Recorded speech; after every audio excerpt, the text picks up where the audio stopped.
Hariom school of science ધોરણ 8 વિષય સામાજિક વિજ્ઞાન બીજા પાઠની અંદર આપણે રૈયતવારી પદ્ધતિ પર આવ્યા છીએ। તો 19મી સદીની શરૂઆતમાં ઈસવીસન 1820માં મુંબઈ અને મદ્રાસ એટલે કે ચેન્નઈ આ પ્રાંતોમાં રૈયતવારી પદ્ધતિ લાગુ કરવામાં આવી હતી। તેના પ્રણેતા થોમસ મુનરો હતા। તે સમયે તેઓ મદ્રાસ ચેન્નઈના ગવર્નર હતા।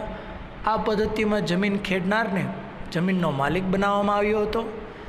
સરકારની શરત મુજબ ખેડૂતે જમીન મહેસૂલ ચૂકવવાનું હતું। આ પ્રથાથી જમીનની માલિકી હકનો કોઈ ફાયદો થતો ન હતો।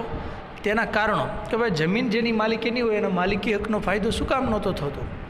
કારણ કે જમીનનું વધારે પડતું મહેસૂલ હતું। ઈચ્છે ત્યારે જમીન મહેસૂલ વધારી શકે। સરકાર જ્યારે ઈચ્છે ત્યારે જમીન મહેસૂલ વધારવાનો હક ધરાવતી હતી।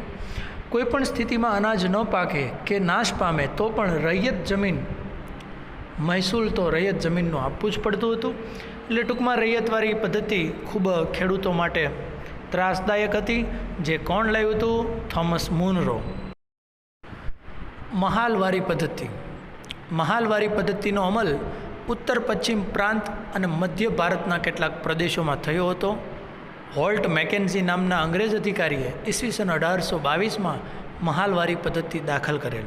કોણે? વોલ્ટ મેકેન્ઝી 1822માં મહાલવારી પદ્ધતિ। બ્રિટિશ મહેસૂલ દફતર એટલે કે રેકોર્ડમાં ગ્રામ અથવા ગ્રામના સમૂહ માટે મહાલ શબ્દ પ્રયોગ થયો હતો। મહાલનું એકમ ગ્રામ અથવા ગ્રામનો સમૂહ હતો।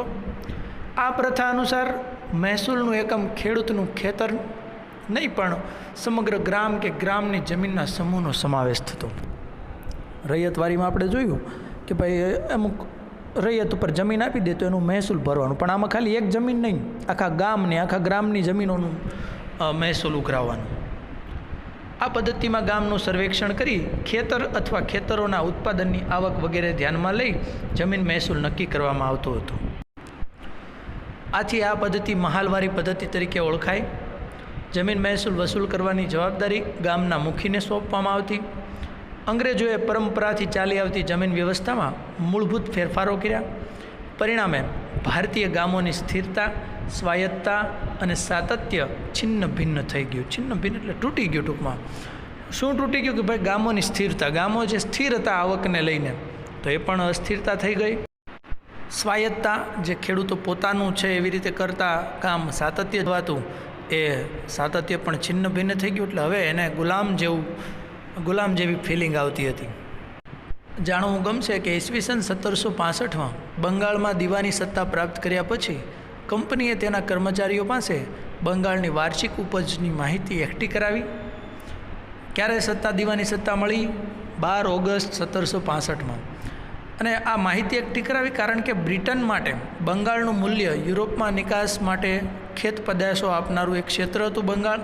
આથી તેને ખેત પેદાશો ઉપર પકડ જમાવી બંગાળની અંદર, એટલે એનાથી એને યુરોપમાં નિકાસ કરવામાં એને ફાયદો રહે। ખેતીની સ્થિતિ। બંગાળમાં દીવાની સત્તા મેળવ્યા પછી ઈસ્ટ ઇન્ડિયા કંપનીનો મુખ્ય ઉદ્દેશ યુરોપમાં માંગ હોય એવી વસ્તુઓ ભારતમાંથી પ્રાપ્ત કરવાનો હતો। આથી તેણે બંગાળ, બિહાર અને ઓડિશા જેવા તે સમયના સમૃદ્ધ પ્રદેશો પર પોતાની સત્તા સ્થાપી। કંપની ભારતના ખેત પેદાશોના ખરીદ વેચાણના બજારો ઉપર પોતાનો ઇજારો સ્થાપવા માંગતી હતી।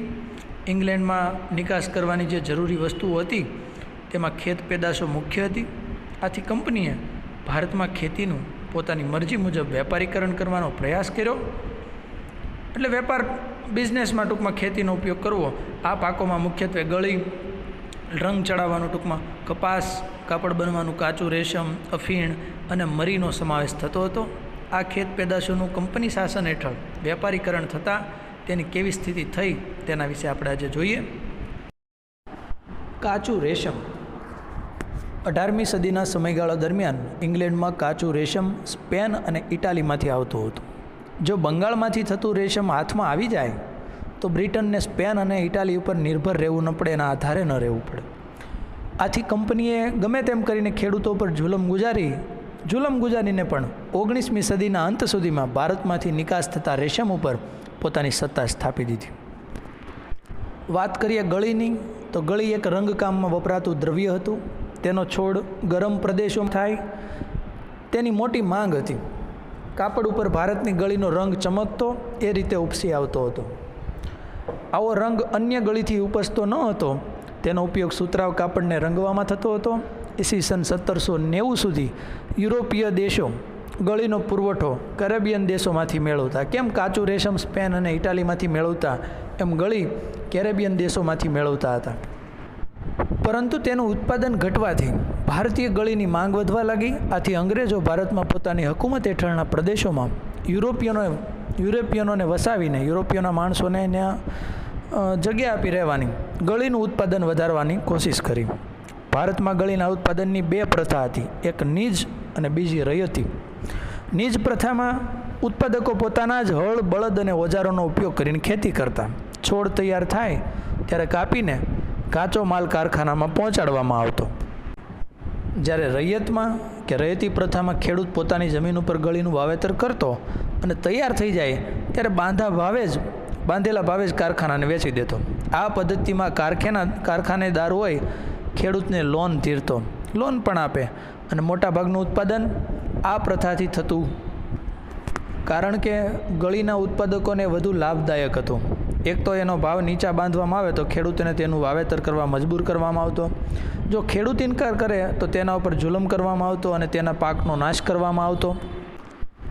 ખેડૂતો ઉપર ઉત્પાદકોની ધાક જાળવી રાખવા કંપનીના મળતિયાઓએ અનેક પ્રકારની, મળતિયાઓ એટલે કંપની હારે મળી ગયેલા માણસો, ગેરરીતિઓ આચરતા હતા, ખોટા હિસાબો રાખતા, તેમજ ખેડૂત પાસે ફરજિયાત વાવેતર કરાવતા. કંપનીના શાસકો, તેના અમલદારો, ગળીના ઉત્પાદકો એકબીજા સાથે મળેલા હતા. એટલે ખેડૂતોને કોઈ જ ફરિયાદ સાંભળવામાં ખેડૂતોની ફરિયાદ કોઈ લેતું ન હતું. આ અસંતોષના કારણે ઈસવીસન 1859-60માં વ્યાપક પ્રમાણમાં ગળીના રમખાણો થયા, ગળીના વિરોધ થયા. ટૂંકમાં આપણે કાચું રેશમ જોયું, ગળી જોયું. હવે કપાસની શું હાલત હતી? જેમ ગળી એ પૂર્વ ભારતનો મહત્ત્વનો વેપારી એટલે કે રોકડીયો પાક છે, તેમ કપાસ એ પશ્ચિમ ભારતનો, આપણી ગુજરાત બાજુનો મહત્ત્વનો વેપારી પાક છે. ઈસવીસન 1780ના દાયકામાં ઈસ્ટ ઇન્ડિયા કંપની તથા તેમના કૃપાપાત્ર કેટલાક વેપારીઓ ચીન સહિત ભારતમાં રૂ ઉત્પાદન કરતા પ્રદેશો ઉપર અંકુશ ધરાવતા હતા. કૃપાપાત્ર એટલે અંગ્રેજોનો જેને સપોર્ટ હોય. કંપની ખેડૂતોને તે વખતે બજાર ભાવ કરતાં ઓછા ભાવે કપાસ વેચવા માટે ફરજ પાડતી. ખેડૂતોને કપાસના યોગ્ય ભાવ ન મળવાથી તેઓ પાયમાલ થયા, એટલે કે બરબાદ થતા ગયા. આ સિવાય તે સમયે ભારતમાં શેરડી, ચા, અફીણ, મરી અને ગરમ મસાલા પણ મહત્ત્વના વેપારી પાકો હતા. અંગ્રેજો આ પાકોને નીચા ભાવે ખરીદવા પોતાની રાજકીય સત્તાનો દુરુપયોગ કરતા. ખેડૂતોને વાવેતર માટે અગાઉથી જ ધિરાણ આપવામાં આવતું, પૈસા આપી દે લોન સ્વરૂપે કે આ લ્યો વાવો, પછી એનું વ્યાજ લઈ લે. ખેડૂતો દેવાદાર બન્યા. દેવાદાર એટલે વ્યાજ ચૂકવવામાં પછી ચૂકવી ન શકે એટલે દેવાદાર બને અને પછી તેમની પાસેથી નીચા ભાવે વેપારી પાકો ખરીદી લેવામાં આવતા. આથી વેપારીઓ તેને ભારે નફો મળતો અને ખેડૂતોને વધુને વધુ ખેડૂતો ગરીબ બનતા જતા હતા. આમ ભારતમાં વેપારી પાકોના ખરીદ વેચાણમાં કંપનીનો પ્રભાવ હતો. ભારતમાં કાચા માલને કારણે ઇંગ્લેન્ડના ઉદ્યોગો સમૃદ્ધ બનતા હતા. આથી કંપની ભારતમાં વેપારી પાકો ઉપર પોતાની સત્તા સ્થાપવા માંગતી હતી, જેના કારણે ખેડૂતો મોટી સંખ્યામાં જમીન વિહોણા ખેત મજૂરો બની ગયા. જેની પાસે જમીન હતી એની જમીન વહી ગઈ અને એમાં ખેતમજૂરી કરવી પડી એવો વારો આવી ગયો. જનજાતિઓની સ્થિતિ વિશે આપણે નેક્સ્ટ વિડીયોમાં વાત કરશું. રૈયતવારી પદ્ધતિ પાકી બુકમાં લખવાની છે.